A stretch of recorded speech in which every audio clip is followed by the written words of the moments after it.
성도 여러분 안녕하십니까? 2025년 5월 9일 금요 새벽 말씀 함께 나누겠습니다. 함께 나누실 하나님 말씀은 시편 119편 129절에서 144절까지입니다. 본문은 하나님 말씀에 대한 사모함과 열망에 대해 기록하고 있습니다. 본문을 통해서 하나님의 말씀을 통해 성도는 생명의 삶을 살게 됨과 하나님의 은혜로 그 말씀을 깨달음에 대해서 묵상하겠습니다. 첫째 묵상할 내용은 하나님의 말씀을 통해 생명의 삶을 살 수 있다는 것입니다. 본문 129절에 보시면 주의 증거들은 놀라움으로 내 영혼이 이를 지키나이다 라고 하였습니다. 여기서 주의 증거들, 즉 하나님의 말씀은 놀랍다고 했습니다. 그렇기 때문에 내 영혼이 이를 지킨다 했습니다. 주님의 말씀은 어떻게 놀랍습니까? 본문 130절에 보시면 주의 말씀을 열면 빛이 비추어 우둔한 사람들을 깨닫게 하나이다 라고 하였습니다. 여기 보시면 주의 말씀을 마치 빛으로 가득한 상자처럼 묘사하고 있습니다. 상자의 뚜껑을 열자 그 안에서 빛이 쏟아져 나와 어두운 얼굴을 환히 비추어 주듯 하나님의 말씀을 펼쳐 읽을 때 하나님의 계시의 빛이 우둔한 우리의 마음에 비추어 깨우침을 주신다는 것입니다.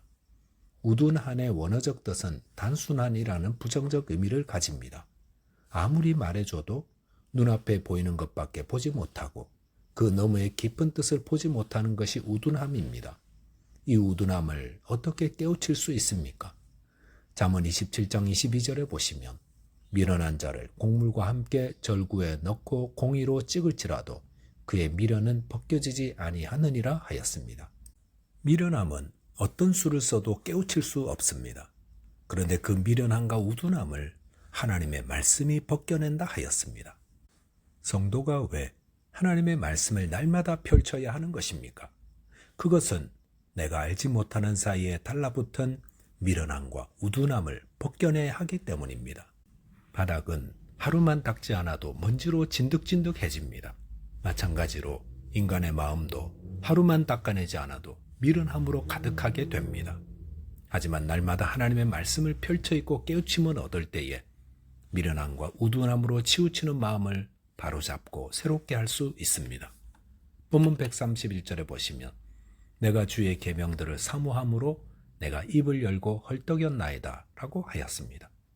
여기서 입을 열고 헐떡이는 것은 숨이 차서 공기를 더 들이키기 위해 입을 열고 호흡하는 모습을 말합니다. 이것은 하나님의 말씀을 사모하되 몹시 갈망하는 것을 의미합니다. 성도는 하나님 말씀을 어떻게 사모해야 합니까? 매일 3장 읽는 것으로 만족하는 것이 아니라 이를 통해 우리의 영혼이 영양분과 힘을 얻음을 알아 사모하고 갈망하는 자 되어야 합니다. 본문 132절에 보시면 주의 이름을 사랑하는 자들에게 베푸시던 대로 내게 돌이키사 내게 은혜를 베푸소서 라고 했습니다. 이것은 참으로 겸손한 기도입니다. 시인은 주의 이름을 사랑하는 자들에게 베푸시는 것보다 더 많은 은혜를 내게 베풀어 달라고 하지 않았습니다. 그 대신 저도 그 정도만 주옵소서 간구하고 있습니다. 하나님께 나아갈 때는 늘 겸손해야 합니다.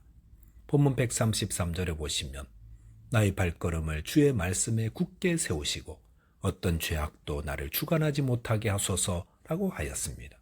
이것은 성도가 구해야 할 2가지 영적 축복을 말하고 있습니다. 그 첫째는 성도의 발걸음이 주님께서 말씀으로 정해진 바를 따라 가게 해달라는 것입니다. 또한 말씀을 깨달아 어떤 죄의 권세로부터도 구원해달라는 기도입니다. 본문 134절에 보시면 사람의 박해에서 나를 구원하소서 그리하시면 내가 주의 법도들을 지키리다 라고 하였습니다.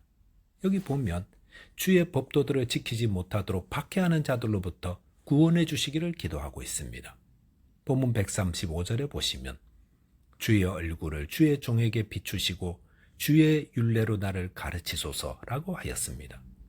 여기 보면 주의 얼굴을 주의 종에게 비추신다 했습니다. 식물이 매일 햇빛을 받아야 살아나듯 성도는 주님의 얼굴빛으로 비추어져야 생명의 삶을 살 수 있습니다. 또한 주의 말씀을 가르쳐 주심으로 생명의 길을 가게 된다 했습니다.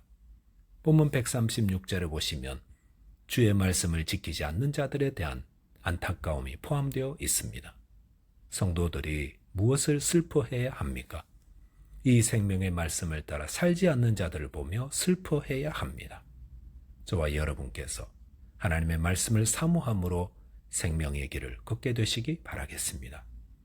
둘째로 묵상할 내용은 하나님의 은혜로 하나님의 말씀을 깨닫는다는 것입니다.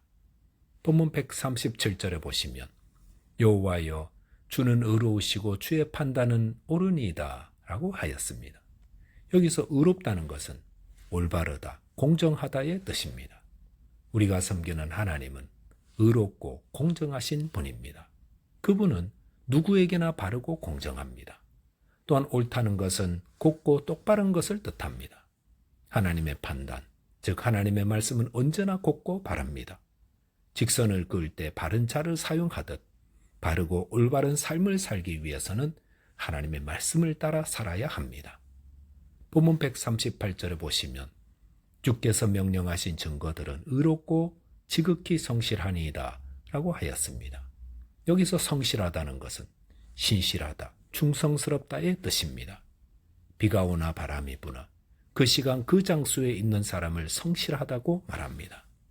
과거 저희가 학교 다닐 때에 우등상보다 개근상을 더 중요하게 여겼습니다. 1년 동안 자기 자리 늘 지킨 성실한 사람이라고 높이 쳐줬습니다. 하나님의 말씀은 성실합니다. 그것은 하나님의 말씀하신 바는 변하지 않고 반드시 그대로 이루어지고 성취된다는 것입니다. 본문 139절에 보시면 내 대적들이 주의 말씀을 잊어버렸으므로 내 열정이 나를 삼켰나이다 라고 하였습니다. 여기서 대적들이 주의 말씀을 잊어버렸다는 것은 이들도 말씀을 배우고 듣는 자였음을 알 수 있습니다. 하지만 이들은 자신의 욕심과 악을 이루기 위해 말씀을 버리는 자라 하였습니다. 하나님을 믿고 섬긴다 하면서도 결정적 순간에는 태도가 돌변하는 자들이 있습니다. 그럴 때 성도는 이런 자들의 모습에 휩쓸리지 말고 자신을 돌아보고 더욱 경건한 자 되도록 힘써야 합니다. 본문 140절에 보시면 주의 말씀이 심히 순수함으로 주의 종이 이를 사랑하나이다 라고 하였습니다. 이 세상에 하나님의 말씀만큼 순수한 가르침이 없습니다. 이슬람은 평화의 종교라 이야기하지만 상황에 따라서는 거짓말도 하고 무력을 사용하라 가르칩니다. 하지만 하나님의 말씀은 용광로에 정제되어 나온 순수한 금처럼 진실됩니다. 본문 141절에 보시면 내가 미천하여 멸시를 당하나 주의 법도를 잊지 아니하였나이다 라고 했습니다. 이 고백은 얼마나 아름답고 감동적입니까? 자신의 처지가 미천하고 멸시를 당한다고 함부로 사는 자들이 있습니다. 그런 자들은 자신은 그렇게 살아도 된다라고 위안을 삼습니다. 하지만 그렇게 하면서 자신의 삶을 스스로 망가뜨립니다.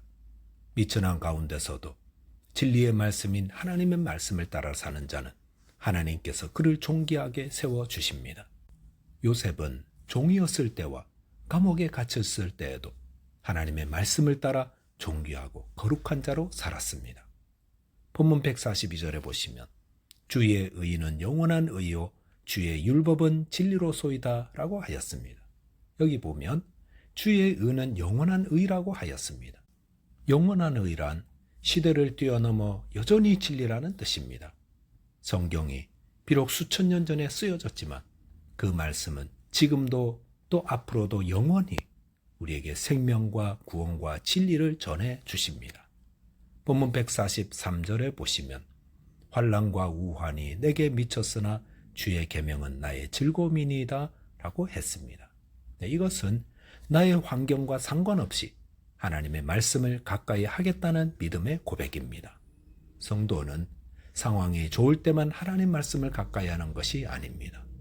오히려 성도는 삶의 모든 등불이 꺼지고 모든 즐거움이 사라진 캄캄한 가운데서 하나님의 말씀을 통해 삶의 소망을 찾고 위로와 즐거움을 얻습니다. 본문 144절에 보시면 주의 증거들은 영원히 의로우시니 나로 하여금 깨닫게 하사 살게 하소서 라고 하였습니다. 주의 말씀을 영원히 의로운 진리의 말씀이라 했습니다. 이것을 깨달을 수 있다는 것은 영원한 생명으로 인도됨을 뜻합니다. 이것은 인간의 지혜나 능력이 아니라 하나님의 은혜로 되는 것입니다. 요한복음 17장 3절에서는 영생은 곧 유일하신 참 하나님과 그가 보내신 자 예수 그리스도를 아는 것이라고 했습니다. 저와 여러분께서 하나님의 말씀을 가까이 하되 하나님의 은혜로 그 말씀을 깨달아 생명의 길로 인도되시기 바라겠습니다. 기도하겠습니다. 하나님 아버지, 저희에게 하나님의 말씀이 의롭고 진실함을 깨닫게 해 주옵소서. 또한 어렵고 힘들 때에도 오히려 그 말씀을 가까이 하고 의지하고 따름으로 주님 약속하신 생명의 길 걷게 하여 주옵소서.